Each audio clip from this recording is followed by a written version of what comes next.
Hello പ്രിയ കൂട്ടുകാരെ, അസ്സലാമു അലൈക്കും വറഹ്മത്തുള്ളാഹ്. 5ാം ക്ലാസ്സിന്റെ കിതാബുൽ ഫിഖ്ഹിലെ അദ്ദർസുസാബിഉ 7ാമത്തെ പാഠം അർക്കാനുസ് സ്വലാത്തി വസുനനുഹ, നിസ്കാരത്തിന്റെ ഫർളുകൾ അതിന്റെ സുന്നത്തുകളും. അപ്പൊ നമ്മള് അബ്വാദ് സുന്നത്തുകളും ഹൈആത്ത് സുന്നത്തുകളും ഒക്കെ നമുക്ക് മനസ്സിലാക്കാറുണ്ട്. അപ്പൊ നിസ്കാരത്തിന്റെ ഫർളുകൾ 14 എണ്ണം, അതാണ് നമുക്കിവിടെ തുടക്കത്തിൽ പറയുന്നത്. നമുക്ക് ഓരോന്നും മനസ്സിലാക്കാം. ഫർളുകളിൽ ഒന്ന് നിയ്യത്താണ്. ഫർള് നിസ്കാരത്തിന്റെ നിയ്യത്തിൽ ഞാൻ നിസ്കരിക്കുന്നു, ഇന്ന നിസ്കാരമാണ് ഫർളാണെങ്കിൽ ഫർള് എന്നും കരുതൽ നിർബന്ധമാണ്. ഉദാഹരണം മുസല്ലി ഫർളൽ ളുഹ്ർ. പിന്നെ റവാത്തിബ്, പെരുന്നാള്, തറാവീഹ് തുടങ്ങിയ മുത്ലഖല്ലാത്ത സുന്നത്ത് നിസ്കാരങ്ങൾ, ഇതിൽ ഞാൻ നിസ്കരിക്കുന്നു എന്നും ഇന്ന നിസ്കാരമാണെന്നും കരുതണം. അതായത് ഉസല്ലി സുന്നത്ത് ളുഹ്റിൽ ഖബ്ലിയ എന്നതുപോലെ. പിന്നെ നിരുപാധികം സുന്നത്തുള്ള നിസ്കാരത്തില്, നിരുപാധിക സുന്നത്ത് നിസ്കാരത്തില് ഞാൻ നിസ്കരിക്കുന്നു എന്ന് കരുതിയാൽ മതി. അവിടെ റക്അത്തുകളുടെ എണ്ണം, അദാ, ഖലാ, കിബ്ലക്ക് മുന്നിട്ട്, അദാ, അള്ളാഹുവിന് വേണ്ടി എന്നൊക്കെ കരുതലോ നിയ്യത്ത് ഉച്ചരിക്കലൊക്കെ എന്താണ്? സുന്നത്താണ്. നിയ്യത്തില് സുന്നത്തുള്ള കാര്യങ്ങൾ, റക്അത്തുകളുടെ എണ്ണം, അദാ, ഖലാ, കിബ്ലക്ക് മുന്നിട്ടാണെങ്കിൽ അങ്ങനെ അള്ളാഹുവിന് വേണ്ടിയാണ് എന്നൊക്കെ കരുതൽ എന്താണ്? നിയ്യത്തിൽ സുന്നത്താണ്. നിയ്യത്ത് കരുതുന്നതോടൊപ്പം ഉച്ചരിക്കലും സുന്നത്താണ്. പൂർണ്ണമായ ഒരു നിയ്യത്ത്, ളുഹ്റിന്റെ നിയ്യത്താണ് നമുക്കവിടെ പറയുന്നത്. ഉസല്ലി ഫർളൽ ളുഹ്രി 4 റക്അത്തിൻ മുതവജ്ജിഹൻ ഇലൽ ഖിബ്ലത്തി അദാഅ ലില്ലാഹി തആല, പൂർണ്ണമായ നിയ്യത്ത്. രണ്ടാമത്തെ ഫർളാണ് തക്ബീറത്തുൽ ഇഹ്റാം. എന്താണ് തക്ബീറത്തുൽ ഇഹ്റാം? നിയ്യത്തോട് കൂടി അല്ലാഹു അക്ബർ എന്ന് തന്നെ ചൊല്ലൽ, അതാണ് തക്ബീറത്തുൽ ഇഹ്റാം. ഇനി തക്ബീറത്തുൽ ഇഹ്റാമോ മറ്റു കൗലിയായ ഫർളുകളും സ്വശരീരത്തെ കേൾപ്പിക്കൽ നിർബന്ധമാണ്. പ്രതിഫലം ലഭിക്കണമെങ്കിൽ സുന്നത്തുകൾക്കും ഇത് ബാധകമാണ്. ഇനി തക്ബീറത്തുൽ ഇഹ്റാമിന്റെ സുന്നത്തുകൾ: മുൻകൈ രണ്ടും 2 ചുമലിന് നേരെ ഉയർത്തുക, തക്ബീറത്തുൽ ഇഹ്റാം ചൊല്ലുകയും കൈ ഉയർത്തുകയും ഒരുമിച്ചാവുക, തക്ബീറിന് ശേഷം കൈകൾ താഴ്ത്തി വലതു കൈ കൊണ്ട് ഇടത് കൈയിന്റെ മണിബന്ധം പിടിച്ച് നെഞ്ചിന് താഴെ പൊക്കിളിന് മുകളിലായിട്ട് വെക്കണം. ഇനി മൂന്നാമത്തെ ഫർള് ഖിയാം.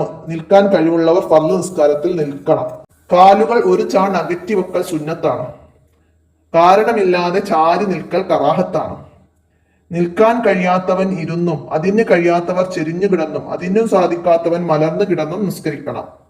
മലർന്നു കിടന്ന് നിസ്കരിക്കുമ്പോൾ മുഖം കിബിലയിലേക്കാവാൻ തലയിണ വെക്കൽ നിർബന്ധമാണ്. റുക്കൂ, സുജൂദ് തല കൊണ്ട് ആംഗ്യം കാണിക്കണം. ഈ ചെരിഞ്ഞു കിടക്കുന്നവർ, മലർന്നു കിടക്കുന്നവരൊക്കെ റുക്കൂ സുജൂദൊക്കെ തല കൊണ്ട് ആംഗ്യം കാണിക്കണം. അപ്പൊ സുജൂദിന് അല്പം കൂടുതലായിരിക്കണം. ആംഗ്യം കാണിക്കുമ്പോൾ റുക്കൂയിൽ കാണിച്ചതിനേക്കാൾ കൂടുതൽ ആംഗ്യം കാണിക്കണം സുജൂദിന്. തല കൊണ്ടും കഴിയില്ലെങ്കിൽ കൺപോളകൾ കൊണ്ട് ആംഗ്യം കാണിക്കണം. ഇതിനൊന്നും കഴിയില്ലെങ്കിലോ മനസ്സുകൊണ്ട് നിസ്കരിക്കൽ നിർബന്ധമാണ്.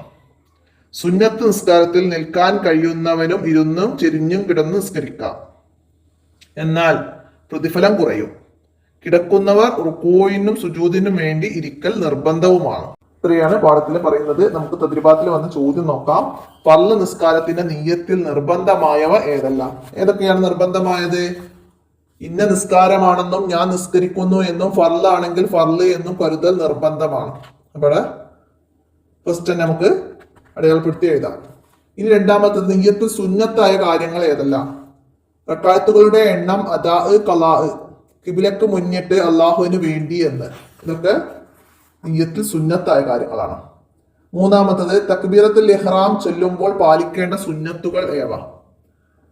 മുൻകൈ രണ്ടും ചുമലിന് നേരെ ഉയർത്തുക, തക്ബീറത്തുൽ ഇഹ്റാം ചൊല്ലലും കൈ ഉയർത്തലും ഒരുമിച്ചാകുക. ഇനി നാലാമത്തത് നിസ്കാരത്തിൽ കൈ പിടിക്കേണ്ടത് എങ്ങനെ, എവിടെ വെക്കണം? തക്ബീറിന് ശേഷം കൈകൾ താഴ്ത്തി വലതു കൈ കൊണ്ട് ഇടത് കൈയിന്റെ മണിബന്ധം പിടിച്ചിട്ട് നെഞ്ചിനു താഴെ പൊക്കിളിന് മുകളിലായിട്ട് വെക്കണം. ഇനി വിട്ട ഭാഗം പൂരിപ്പിക്കാൻ വന്നിട്ടുണ്ട്. തക്ബീറത്തുൽ ഇഹ്റാം ചൊല്ലുമ്പോൾ ശബ്ദം സ്വശരീരത്തെ കേൾപ്പിക്കണം. അവിടെ തക്ബീറത്തുൽ ഇഹ്റാം ചൊല്ലുമ്പോൾ ശബ്ദം സ്വശരീരത്തെ കേൾപ്പിക്കണം. ഇനി നിരുപാധിക സുന്നത്ത് നിസ്കാരങ്ങളിൽ ഞാൻ നിസ്കരിക്കുന്നു എന്ന് കരുതിയാൽ മതി. ഇത്രയും രണ്ടെണ്ണം പൂരിപ്പിച്ചു കൊടുക്കാം.